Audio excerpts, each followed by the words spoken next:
Good afternoon, everyone. I'm Cristina Chisarreta, the manager of adult programs here at the Dallas Museum of Art. And we're excited to have you here today for the curator panel, Visibility in Art History, as a part of the When You See Me exhibition. Today we have the curators of the show and my wonderful colleagues, Dr. Catherine Broadbeck, Dr. Vivian Lee, Ade Omotosho, Veronica Myers, for a lively conversation moderated by Emily Edwards of the Dallas Contemporary. I also wanted to give a special shout out and thank you to our promotional partners, the Dallas Art Fair and the Dallas Contemporary. Now please join me in welcoming our guests.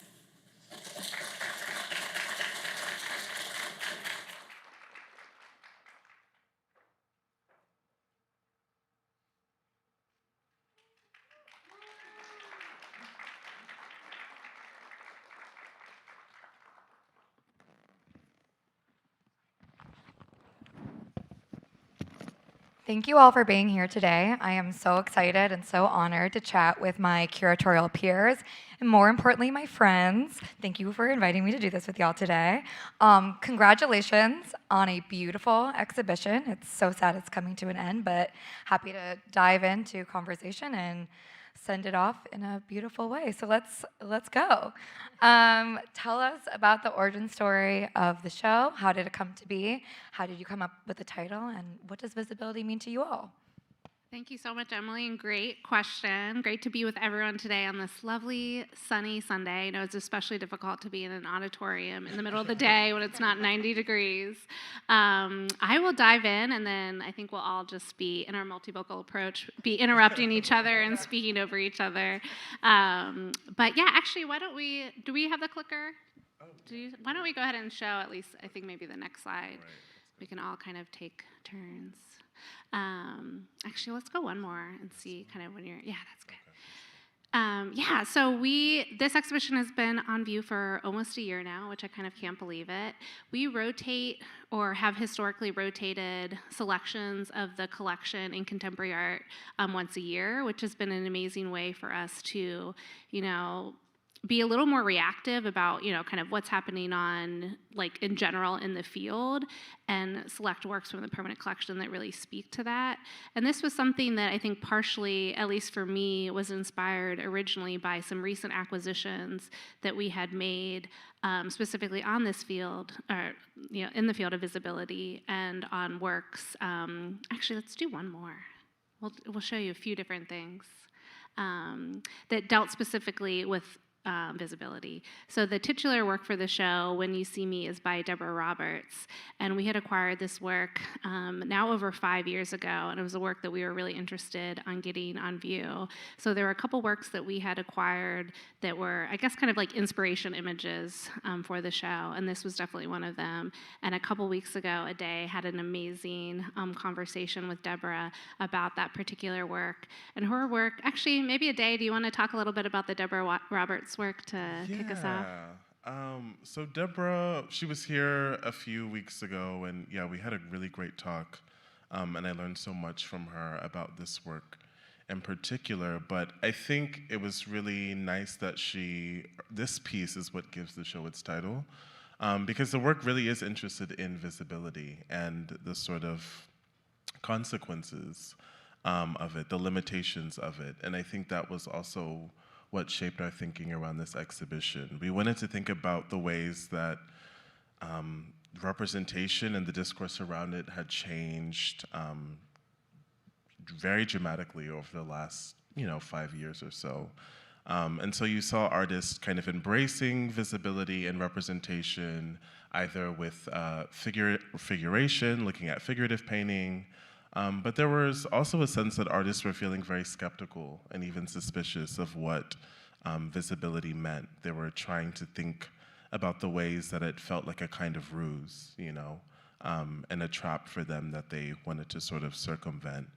And I think in this work, all of Deborah's work is really interested in the lives of Black boys and girls, and for her, she's interested in the ways that Black children are never afforded their innocence or their childhood, and they're constantly met with violence in their everyday lives. And so, yeah, it was just one of the ways that an artist was thinking kind of really critically about what visibility means.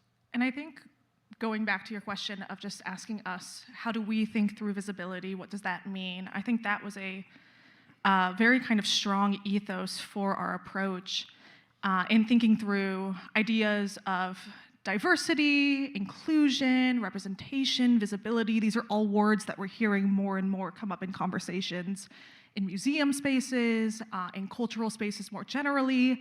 But being able to sit back and ask ourselves, what does this mean beyond a benchmark of like, we are doing representation or we are not, like we are doing visibility or we are not. And I think such a long run has really helped us to flesh out and continue to think about visibility as an action, diversity as an action, something that we can always work towards, whether or not we're able to achieve it, or whether that's something that is even achievable, or something that, you know, you can kind of be beyond. I think that was a really beautiful exercise of kind of stepping away from this very black and white definitive idea of visibility and into a space of being able to experiment and try and know that there are going to be areas where we have blind spots and areas where we're not able to see what we don't know we're not seeing. But I think that was part of the fun.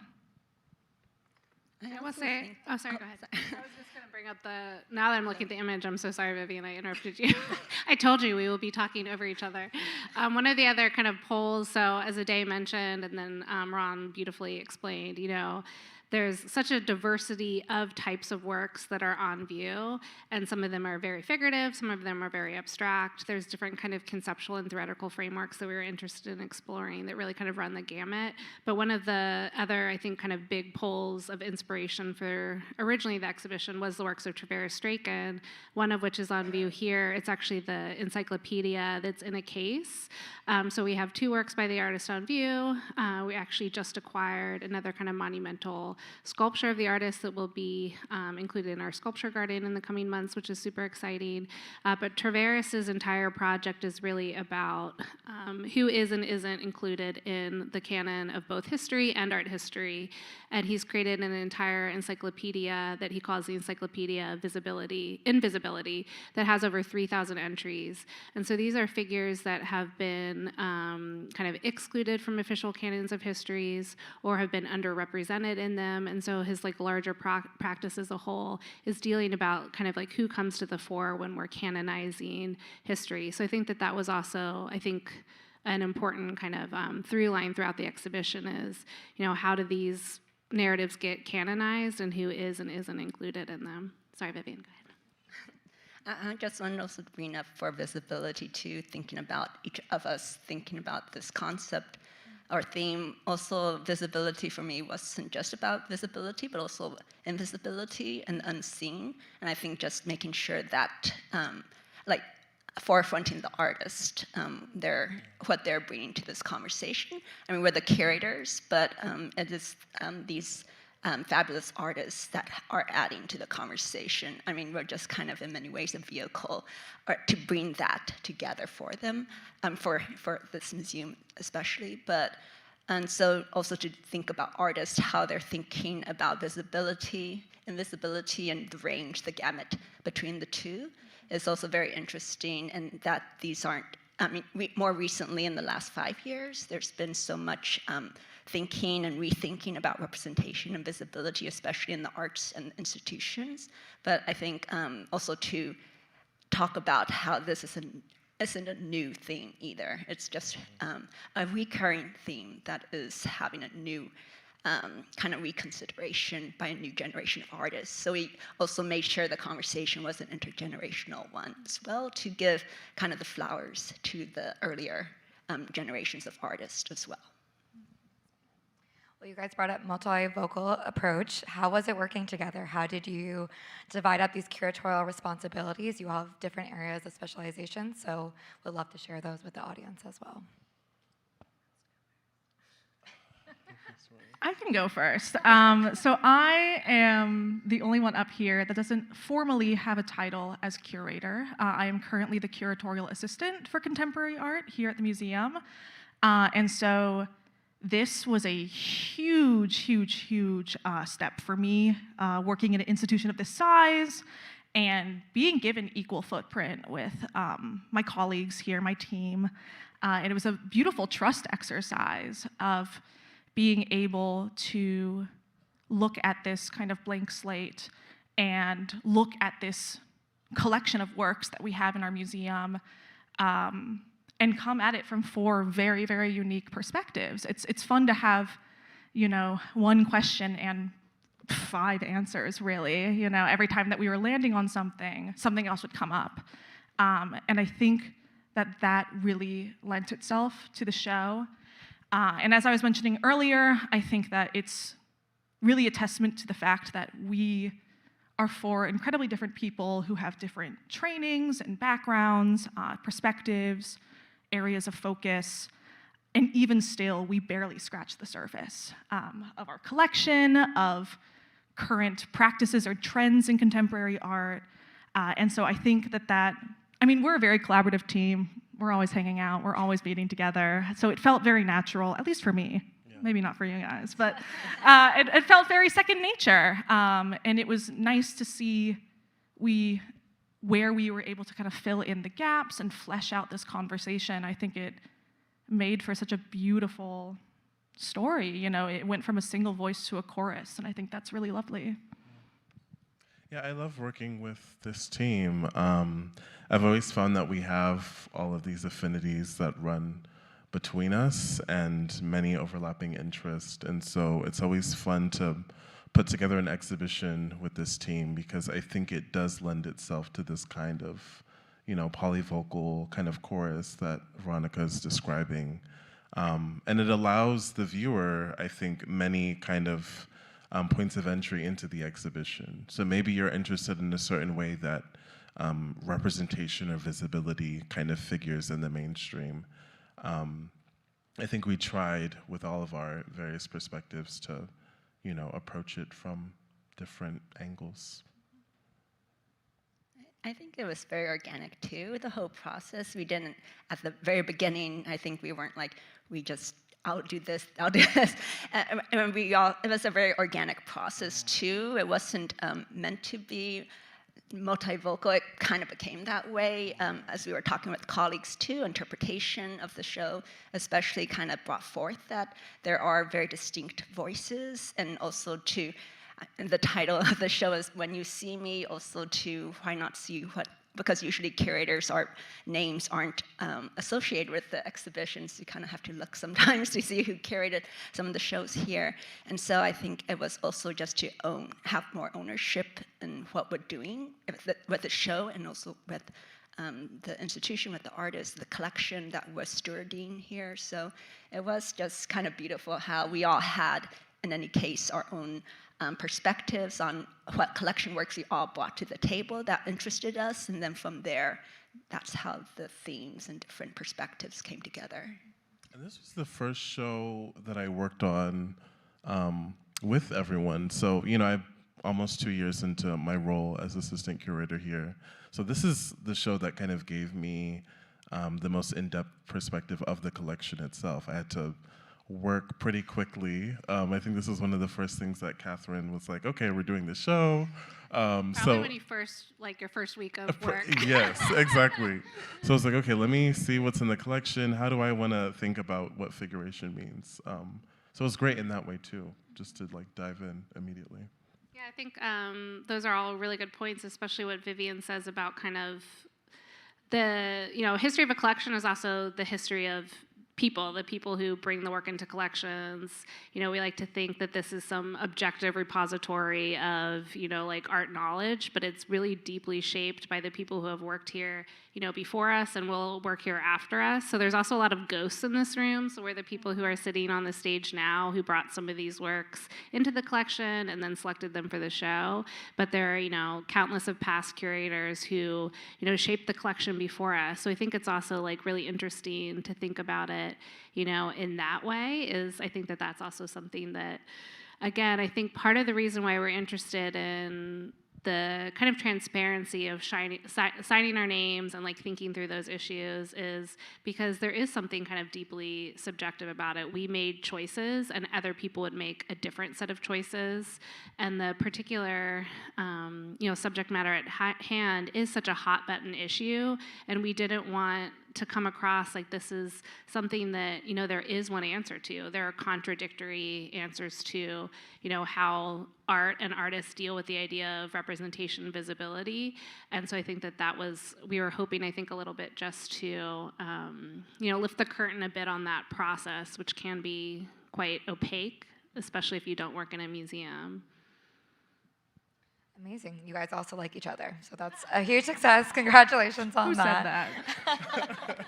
Well, talking more about how everything in the show is comprised of your collection and speaking about getting to root through it, I mean, did you guys see any patterns of the collecting over the past 20 or so years in the contemporary department? And were any new works collected just for the show? Tell us about what was added on just for this exhibition and is now permanently with y'all. This is actually a really good slide to start with that question, because the other kind of minor narrative of this show is we were celebrating the 25th anniversary of 2x2 for AIDS and Art, which is a fundraiser that had been held and benefited the collection in AmFAR, and was really the largest shaper in many ways of the contemporary collection of the DMA because of the immense amount of resources that it brought to the museum. So we also used this kind of 25-year arc to explore institutional history and what has and hasn't changed over those 25 years. So the works that you're seeing that are hanging on the wall on either side of the beautiful Simone Lee sculpture are one by Gerhard Richter, and that's the black and white one, and by Samuel Levi Jones, and that's the one that you really have to see in person. It's highly reflective and glazed, but they both deal with the same subject matter. Sam's is actually a response to Richter's. So in 1999, the year that 2x2 started, we announced that we were going to be the repository for the editioned work of Gerhard Richter, who is a very important German artist starting in the 60s. And so one of the editions that we acquired from him is, at that time, was 48 portraits. And that, actually, if we can go, do you still have it? Let's just see the other one real quick, just so, so that's the black and white portraits. So it was actually, he had made a more recent edition that we collected then, and it was also part of kind of our institutional history at that moment when we decided that we were really going to lean into post-war German art as something kind of distinctive for our institution, and had, solo exhibitions of Thomas Struth in Demand and Sigmar Polka. And so we have a lot of amazing work from this, from this kind of period. So when Richter was the representative of Germany for the Venice Biennial, which in and of itself is this really kind of funny nationalist theater of, kind of representing your country and what your country's identity was, he decided to do this work on the outside of the German pavilion, and it's 48 portraits of white men from the late 19th century and early 20th century, first half of the 20th century, that were kind of the represented men of their science, philosophy, literature, music, etc. And I think in a way this original work was very tongue-in-cheek about how history is made and canonized, but of course he was a white man telling a white man's story, and that by far is what ended up being in the history books. Samuel Levi Jones, who's a black artist living in Indianapolis, saw this work when he was in graduate school. This is actually the work that he presented at his MFA thesis exhibition, which is, I think, so cool. And he was given, Richter was kind of presented to him as this artist that he needed, that he was never going to surpass. I think he even says, a professor kind of told this, don't even bother doing anything close to what Richter is doing because you can't do it better. And so it was kind of the gauntlet for him. And he was given a 1972 Encyclopedia Britannica, which was another encyclopedia moment, which is where Richter got the portraits, actually, that you see. They're just reproductions of, if you look at Oscar Wilde or, Gustav Mahler in the encyclopedia, that was their portrait. And there were not enough people of color or women to even select 48 people to make an alternate version of that. And so it was, I think, so representative to him about how history has excluded historically, people of color, women, all sorts of underrepresented groups. And so he made his own version. He took the encyclopedia, he made paper pulp with it, and created these underexposed portraits of, half of them are women, they're all people of color, and they're really beautiful. You have to kind of see them like very up close. And so I think it's such a beautiful, and we acquired this essentially for the show, or as we were thinking through, early renditions of things we wanted to see. And so it's such a beautiful, I think, kind of rejoinder of that kind of 25-year history of, we're still invested in, we still collect editioned works by Gerhard Richter, but what other stories can we tell, and how can we put these works back in a productive dialogue that can, I think, kind of like complicate and enrich these narratives. We had a lot of new acquisitions. There's a lot of works that were brought in. That painting by Kyle Dunn is an example of one. There were 3 in my room. There are a number of works, whether they were acquired with the kind of intention of being shown in this exhibition, or were just kind of this beautiful moment of synchronicity where the things that we were looking at, the things that we were bringing into the museum, were also the very same things that fit into a show like this, which I think was just very lovely. There's a work in my room by the artist Puppies, otherwise known as Jade Kariki-Olivo, who is a trans woman who's originally from the DFW area, now lives and works in New York as a performance artist. But her work that we were lucky enough to bring into the museum is a self-portrait. It's a life-size bronze statue of her naked body standing on a pedestal that says woman, which is just one of the most beautiful works, in my opinion. Maybe I'm a little biased, but something that I continue, during the work week. I'll just go down and spend some time with her. And she will, in fact, the actual living artist, Puppies, not her statue, will be here in Dallas in April on the 11th to do a performance here in this auditorium. And so I think that is also a very unique privilege of working with contemporary art, is being able to engage with these artists while they're making and ask questions and create dialogue and be able to, I'm meeting Samuel Levi Jones at the opening of the show when he was able to see for the first time his work in the same room as Richter's work. And you must have imagined that as an MFA student, he's looking at photos of it online, he's looking at reproductions, and that watching him watch himself or see his space, I think was one of the most meaningful kind of aspects of this show. And I think, again, leans into the kind of when you see me of it all, right? For a sculpture like Jade's, it's Jade seeing herself, but it's the viewer seeing Jade as she sees herself. But it's also me seeing Jade in the room with the viewer. It's this kind of teasing out in this beautiful entangled web where, depending on how you're feeling, what you're thinking, what your mood is, what you're bringing into the space, these artworks are seeing you as well. And so it's really nice to be able to give them space and be able to kind of bring them into the museum, knowing that, in theory,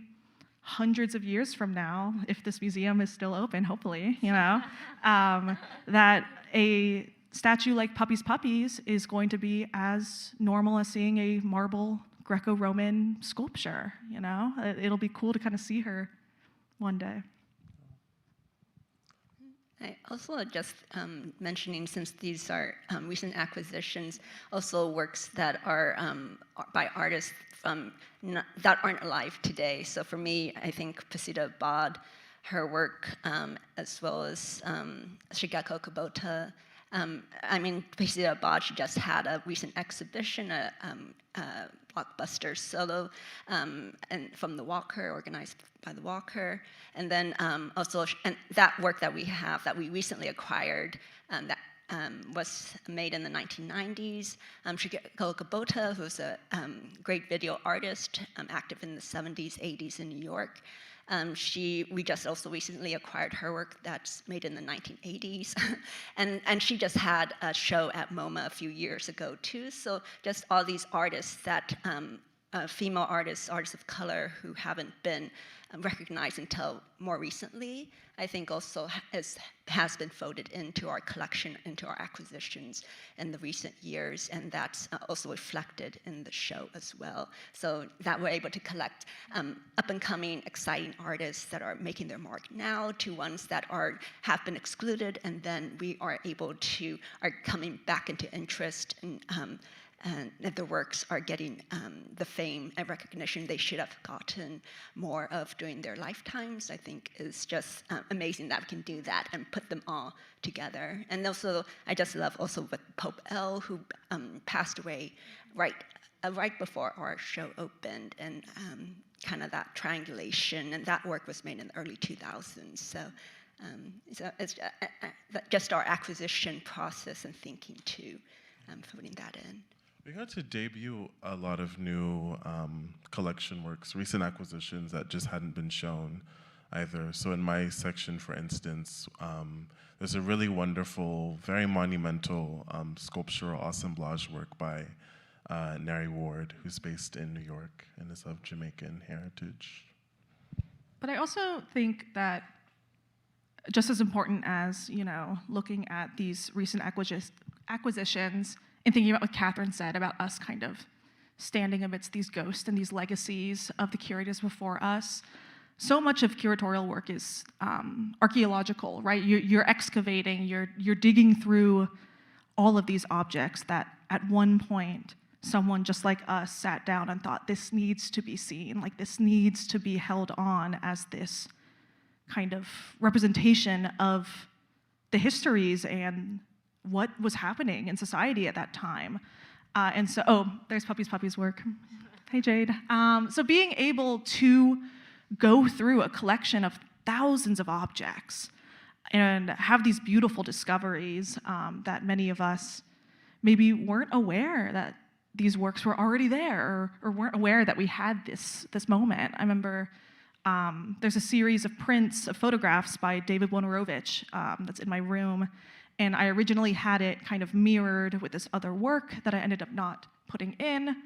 And in trying to figure out, like, what am I gonna put on this other side? What's gonna happen? What am I gonna do here? Just clicking desperately through our database, being like, what's gonna fit? I discovered a photograph of David by his longtime friend and collaborator and former lover, Peter Hajar. And I had no idea that was in our collection. And that was something that was so serendipitous and beautiful to be able to then bring those two men back together into the same space. And so I think, it's always nice to be able to get fresh eyes and fresh perspectives on the things that we are looking at, because that legacy is as much our responsibility as ours is now to continue to bring things in.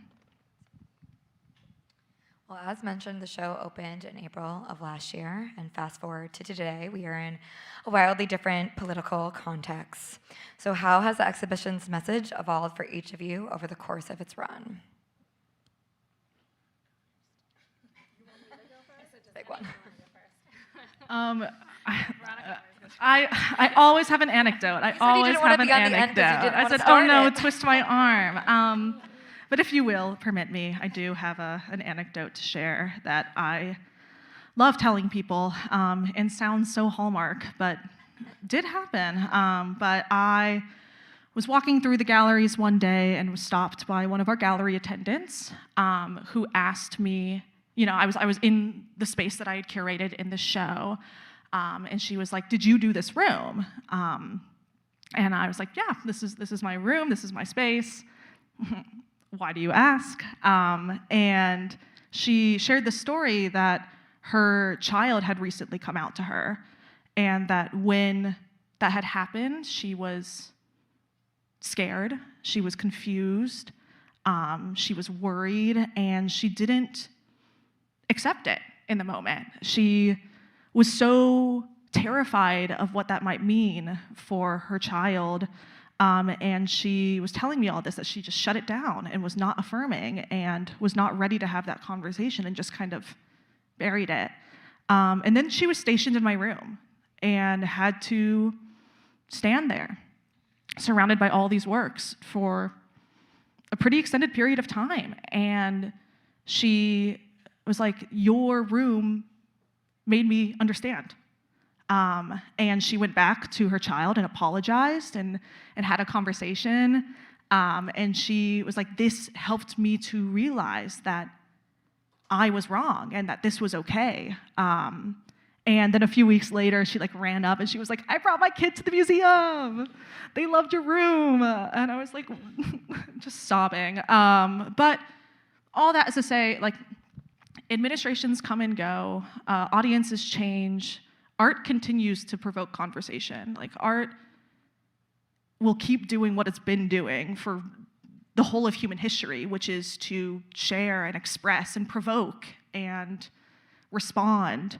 And so it's nice to see that that will still happen. Nothing can take that away. Nothing can rob art of its ability to speak. And for us as viewers to respond to it. And maybe those conversations change. Maybe the things that people gravitate towards or are kind of averse to will change depending on our moment. But I think that having a long run reconciled a mom with her kid, and like that's crazy. That's more than I could ever ask for. Like that's why we do this work. So that was really special. That's so beautiful, Ron. I mean, I keep thinking it's, I mean, obviously a crazy moment, and so much of maybe the principles that we felt, you know, were being lauded in the public sphere when this exhibition opened are now being attacked on the public sphere. But I think what you're saying, Ron, too, is, I mean, first of all, art is not propaganda. I think we're seeing with the weaponization of certain concepts is that if it's just a buzzword, either side can weaponize it. But if it's something that's actually a part of your mission and part of your identity, it's going to surpass that weaponization, which I think is really important to remember at moments like this. And, you know, good art, again, is not propaganda. Art itself, and what artists are not interested in, you know, simplistic messages, you know, that will, you know, kind of like fall in moments like this. They're interested in exactly what you said, kind of provoking that kind of conversation and showing all sides. So I think that, you know, at least gives me a little bit extra to think about and believe in and fight for. Do either of you have anything? Do I have a thought? It's pretty hard to follow Veronica. I mean, we're always living in chaotic times, but this moment is especially urgent and also dire. I guess I wonder how this conversation around visibility and representation will also transform over the next 4 years, you know? In what ways will it feel like it isn't enough? Like maybe artists will want to make work that is like more didactic in response to the urgency of this time. I mean, yeah, it's interesting to think about how, you know, these political crises that we live through also bear down upon us, upon artists, and they're changing the ways that we think, and they're changing the kind of strategies that we take to live through these moments, you know, despite the forces that are bent on making that no longer possible.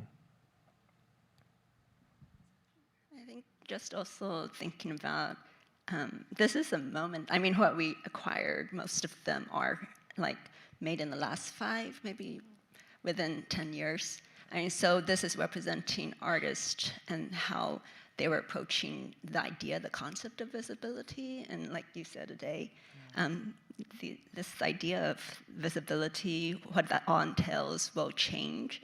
And I look forward to seeing how that changes too. Yeah. It'll be exciting to see.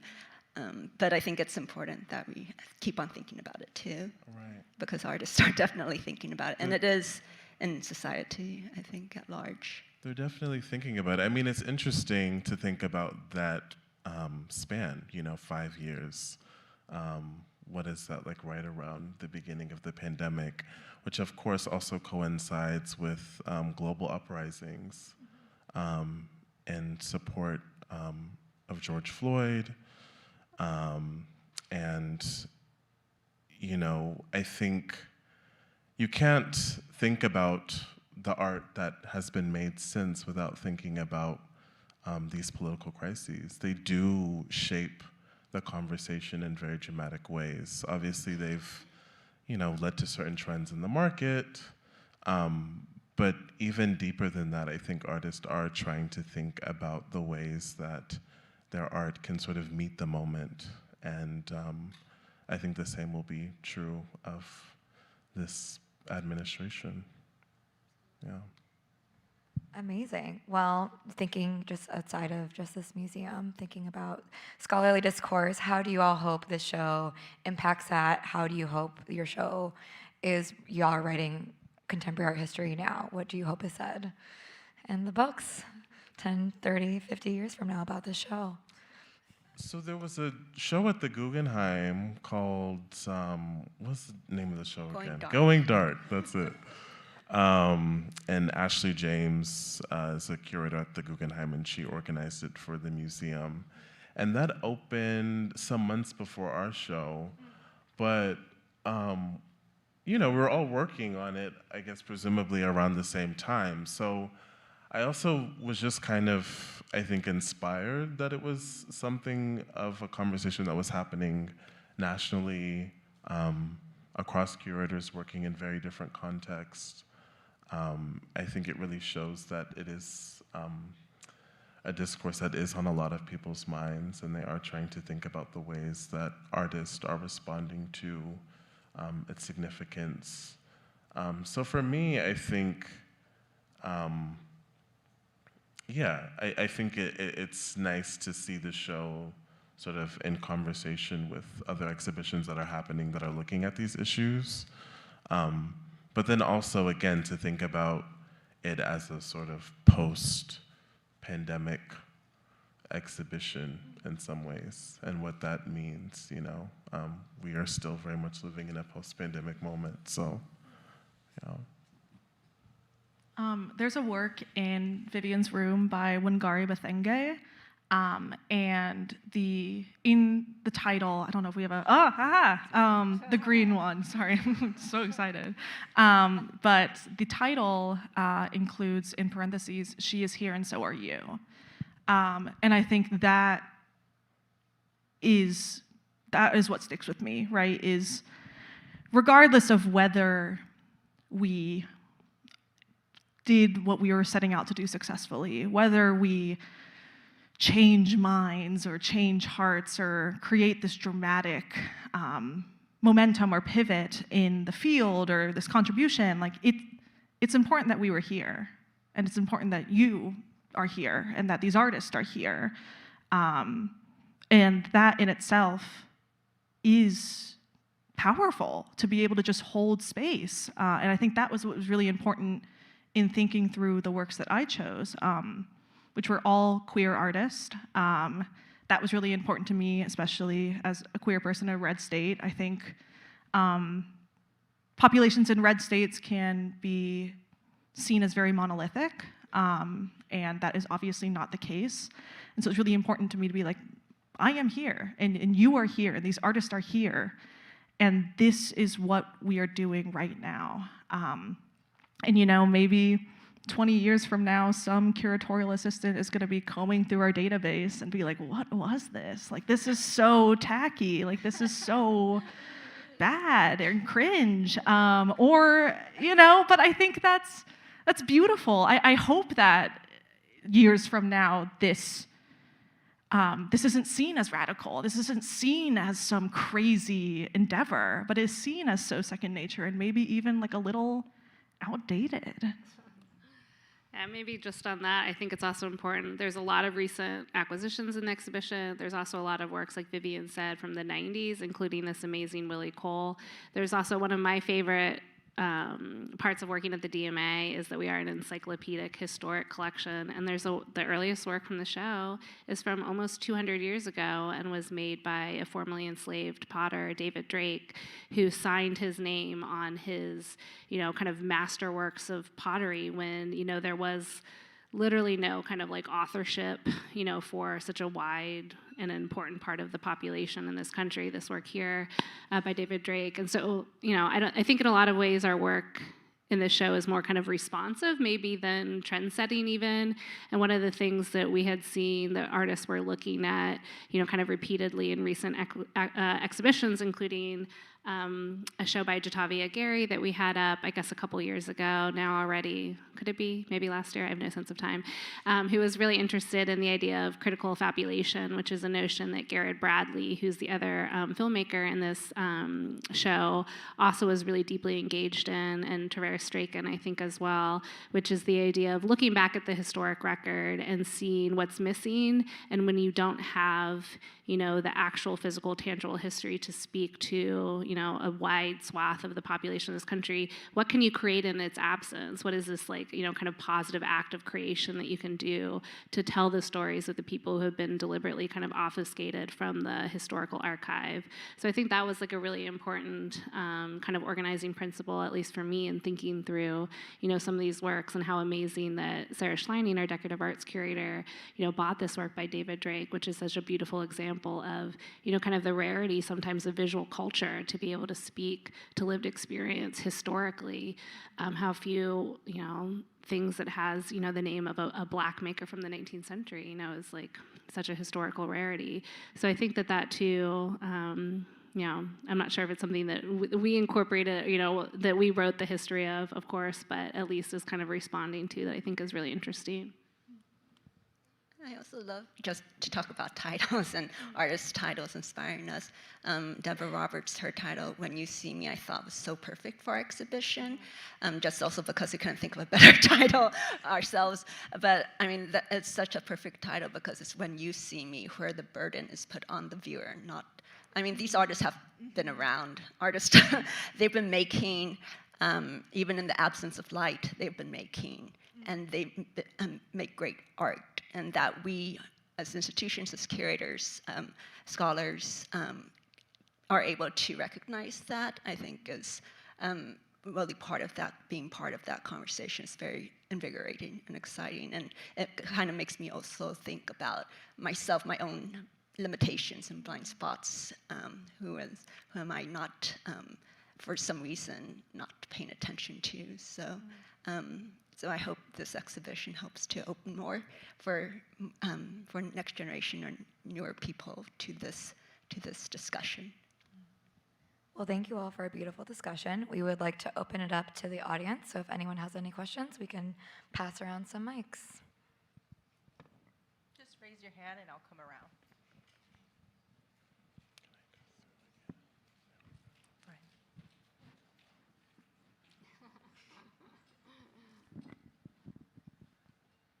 Gonna do this because we're all being shy right now, so I'll kick it off. Appreciate that. Be brave.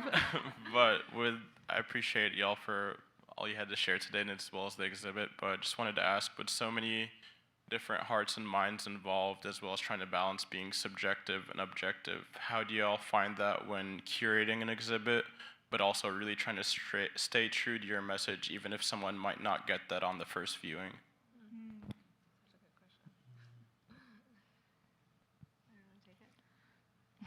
Oh no, I'll take it away. Catherine touched on this earlier, and I do think it's worth mentioning again how intentional we were in our didactic material and interpretive material to include our names, because again, we don't want, I think that there's this feeling when you walk into a big cultural institution that it's speaking with this universal kind of objective voice that's telling you, this is what this work is, and this is what it means.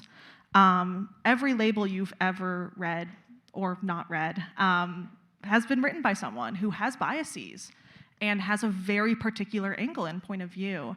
And so I think that perhaps more so than other spaces in this museum or other shows in this space, we really, really wanted to underscore how personal these rooms were, and that this isn't objective, this is subjective, and there are things that we're missing, and we're not claiming to know everything. In fact, we know very little, and that's what's so beautiful, is we're constantly discovering new things.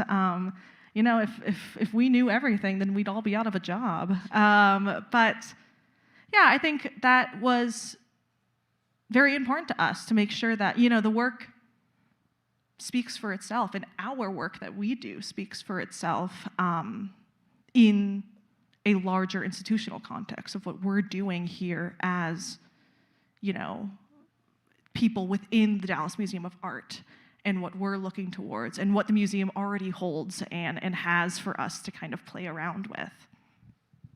I would just say, too, that every exhibition, too, is reflective of a lot of choices that couldn't be made for really practical reasons, which for me was like, you know, grad school Catherine versus curator Catherine. It was such a rude awakening, you know, when I was like writing critiques in grad school about like, why didn't this exhibition include this person?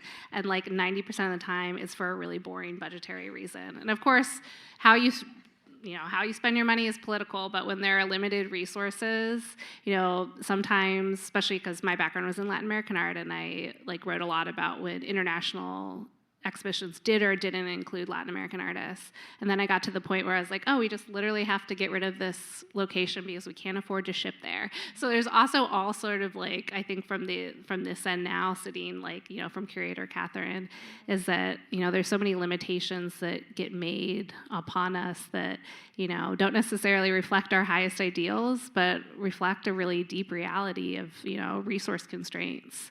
I don't know why that came to me, but.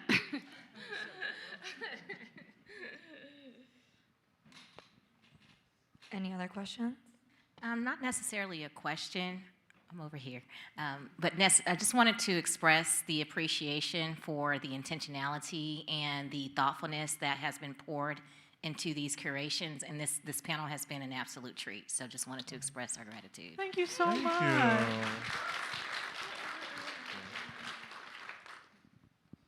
Hello. Is this? Y'all can hear me? Okay. Sorry. I apologize if you have answered this question already. I came in a little bit late. But my question is, while you were cultivating just like this exhibit, very beautifully done, by the way, I do wonder, I'm curious how this process changed each of you personally. Like, was there something you learned about yourself, life, et cetera, et cetera? Maybe we have to wait until it closes first before we know, before we really know how it's changed us. But yeah, I don't know just yet how it's changed me. I think, I mean, the lowest like hanging fruit for me was, I think, growing in deeper appreciation of all of you and what an amazing team. Exactly. And just in general too, I mean, we're the curators who got to put our name on the labels, but we work with an amazing team throughout the museum. And so I think every exhibition is like a huge labor of love and a labor, and just kind of appreciating that. I think so every time I work on an exhibition, I think I just like am in such awe of, you know, kind of the talents and effort that people put together, you know, on very little sleep and with a low paycheck to make these things happen. So that's the lowest like hanging fruit for me. But I think there's a lot of, you know, deeper lessons here that, you know, are processing because of how volatile the world feels right now. And so I think this like hits at a lot of maybe pain points for me and for a lot of people that I think changes from day to day. And, you know, some days I want to cry, and some days I want to give someone a hug, and some days, you know, it's just like a lot. I think a lot is happening. I mean, as mentioned before, this is my curatorial debut at a museum of this size. So that just point blank. Oh, you don't need to clap. It's okay. Oh, no. Oh, no. Okay. But, you know, you always remember your first kiss, like you always remember your first partner. I'm always going to remember my first show, you know? And I think that I couldn't have asked for a better way to really kind of kickstart my career as a curator. Like, I mean, it was so lovely and also so horrible during install to be trying to make a decision and then turn to one of these three and be like, do you think this is the right call? And then them being like, well, what do you think? Like, this is your room. This is your task. This is what we do. And that was terrifying. But to now kind of be on the other side, or almost the other side of that, I think I've learned a lot and grown a lot just in the practicality of, oh, actually this piece will fall through the floor if we put it in this room, so let's pivot and find something else, which is a real thing that happened. And you know, it's all that kind of nitty-gritty behind the scenes that you don't necessarily know right out the bat. But yeah, I mean, I'm always going to remember this experience, and I think that is something I'm going to treasure for a long time. I guess also just during that time, a lot of institutions, including ours, were thinking about how to do diversity, I guess, and how to make that visible. And so I really enjoyed like working with this whole team, as well as thinking deeply about what exactly that means at this institution, as an institution in this big city. And so how we were able to make that complex, how we were able to complicate what representation and diversifying the program really means, and how, so that's what my takeaway from this whole experience, working together with this amazing team, and also the team right here in the DMA, like it never takes just a few people, it takes a whole village to make a show, and this one definitely probably took a few villages actually, so thank you. Yeah, I think maybe even in a small way we were able to make room in this exhibition for our own political commitments, which is not always something that you're able to do in an institution, and I think that was really fruitful. I was wondering if there's anything like new that you learned or realized while choosing the art for this exhibition.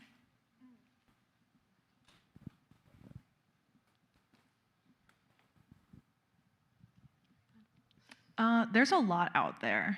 That might sound obvious, but there is a lot of art that exists out there. And again, thinking about critical fabulation, like history is a generalist. You're never gonna know all of the stories or all of the people or all of the makers. How many unnamed artists do we come across every day? And that was a really kind of tough pill to swallow, because obviously we want to do our best and we want to include everyone and express everything and do it all. And we're never going to be able to, but I think that was a wonderful and horrifying discovery of just knowing that I will never know everything, and I will never see everything and have access to everything, no matter how many museums you go to, no matter how many galleries you visit or artist studios you snoop on. But I think that is as much a kind of daunting realization as it is a great motivator of just being able to see what you can see and let go of the kind of ego that comes with thinking that you know everything. I'm curious to hear what each of you think was the most provocative piece that you brought in, and what it provokes in you, and what you hope people take away from it. I'll go first because it was just briefly on the screen. I think for me, the most provocative work, and I don't know, provocative can mean different things, was the Yanvo. If you could go back to what you just, the last slide, this one. So what you're seeing, it's in some ways the quietest grouping of works in the entire show. It's probably my favorite grouping, and I have so many works I love so much in this show, but this was kind of, and speaking of like collection histories and histories in general, Yanvo, who was a Vietnamese refugee originally to Denmark, who now, splits his time between like Berlin and Mexico City, like total like creature of the world. He created this work that looks like a chair that you can see, and then a series of works in response to it, and we kind of grouped them here together. So the chair has been in our collection for over 10 years. It is a historic chair that sat in the office of Robert McNamara, who was the Secretary of Defense under the Kennedy administration, and he's considered the architect of the Vietnam War. And so when Jan Vo, who's a conceptual artist, a lot of his work, well, not all of his work is quiet, but some of his works are really just about how objects bear, kind of bear witness to histories that are otherwise really difficult, I think, to articulate. And so when he was kind of processing in like his own way the legacy of the Vietnamese War as a refugee, he created these works, and they were shown in museums around the country. And another piece of this chair, actually, I think it was just the tacks that held the leather to this chair, were on view at the SF MoMA. And Craig McNamara, who is the son of Robert McNamara, saw that work at SF MoMA, close to where he lives, and was so touched by it, he actually reached out to the artist. And the two of them formed a friendship. And then out of their collaboration, these other wooden works that are in view around it were born. And so Craig was dealing with the legacy of his own father, being essentially a warmonger, and became a total hippie and started a walnut tree farm and was is an environmental activist living in, I guess, the Bay Area or somewhere in Northern California. And so Jan created these objects out of the walnut wood that Craig created on his farm, and they have their own really difficult histories represented in them. There's a piece in the grouping that his father has handwritten a letter by a French missionary in Southeast Asia, by hand, that you can buy for 300 euros. It's in a walnut frame, and his father was a very devout Catholic, still is a very devout Catholic. There's a lot of interesting histories and relationships between fathers and guilt and all sorts of things that are happening in these works that are so simple. They're kind of easy to walk by, but for me, that is, I think, the beauty of art and provocation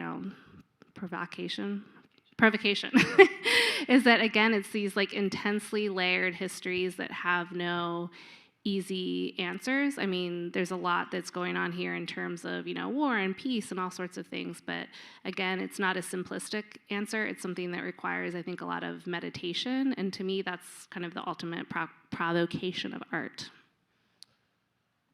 Yeah.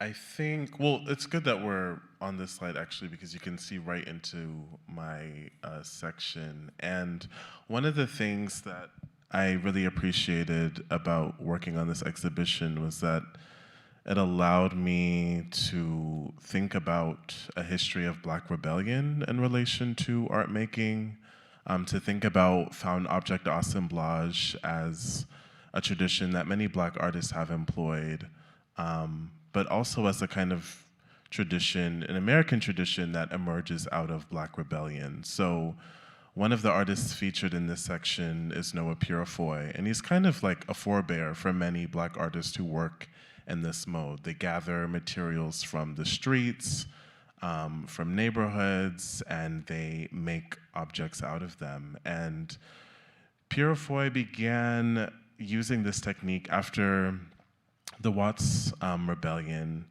of the mid-60s, and he sort of, scoured the streets, and he gathered all of the this debris, burned materials, wood, whatever he could find in the streets, and he started making objects from this material.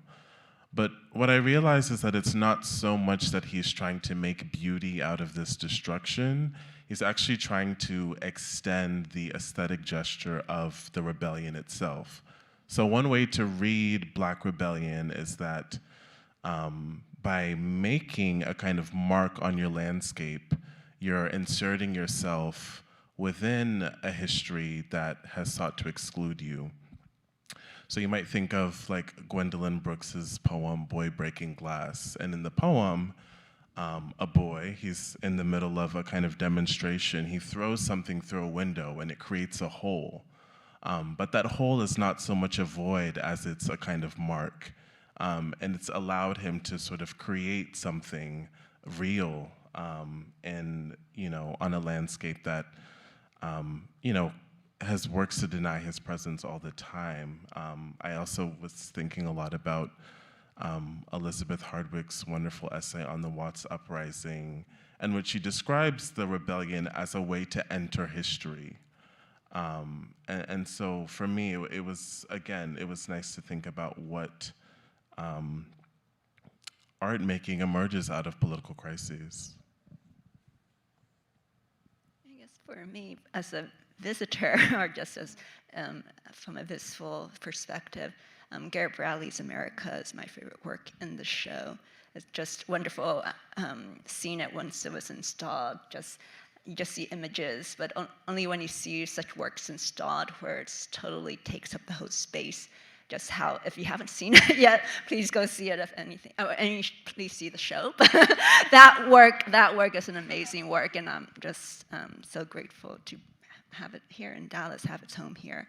But I guess conceptually, for helping me think about the show itself conceptually, Shigeko Kubota, that work was also a very important anchor in my thinking of the show, because also I only saw pictures of it too before it was installed, and we were preparing for it to be installed, and just seeing how it really kind of messes with the image too. The whole point of the work is where she's working with, at that time, cutting edge technology of CCTV. In the 1970s, late 1970s, she started making video sculptures, which is very common today, but she was one of the innovators in that respect.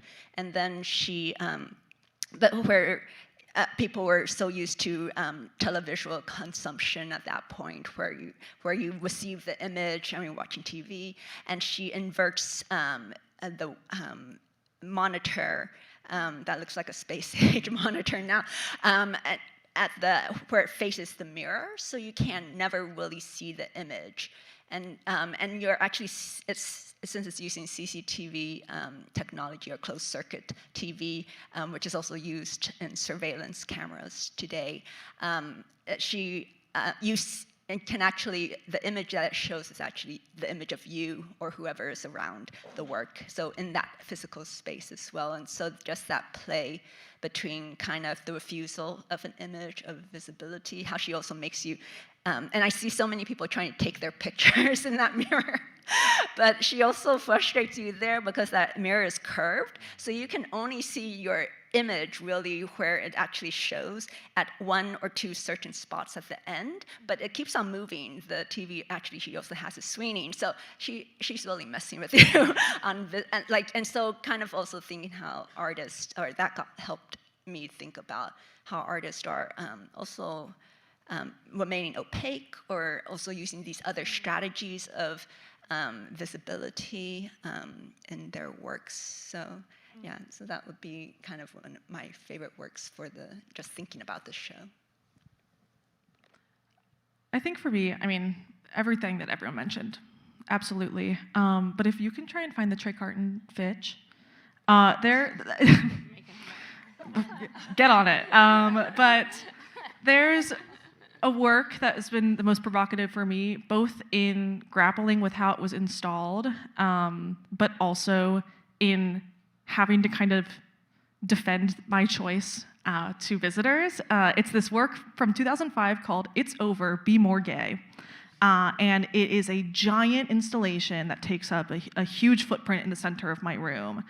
And it is disgusting and absurd and ugly and haunting and lovely and whimsical. And it's paper mache and foam, if anyone remembers that from like the 90s, and a deflated soccer ball and an IKEA lamp. You guys just have to take my word for it, I guess. But and that was there we go. Absolutely bonkers piece. Absolutely bonkers. And a lot of people have asked, like, what does it mean? Why does it look like that? Why does the baby look so grotesque? Is that crack that in the paper mache intentional? Why are those arms airplanes? But I think that this work is actually probably one of the most important works in that room, and I'm not saying that lightly because there are a lot of heavy hitters in that room, but I think it really underscores what I was trying to get at with queerness, not as this kind of identity or this intrinsic, static thing that you are or are not, but as a way of moving through the world, and a way of being, and a way of interacting with other people. And like, this is such a rejection of any semblance of normalcy in such a beautiful way. It's just so god-awful in the best way. And Lizzie and Ryan, the artist who made this work, met at RISD their freshman year, and they are just platonic soulmates. They live together, they work together, they're not attracted to each other in any way. They're both queer, but they have decided to do life together. And that is so beautiful and expansive. And I think as much as queerness expands our ideas of existence, I think this artwork really forces you to expand your ideas of what museum artwork is, because sometimes it's a paper mache baby with a video cam on its hand. And that's beautiful. I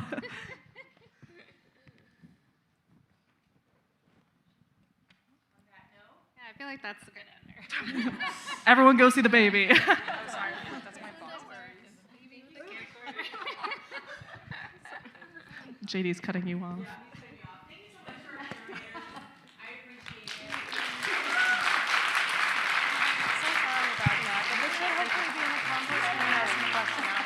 And big thank you to Emily for moderating this. Go check out her new show at the Dallas Contemporary on view now.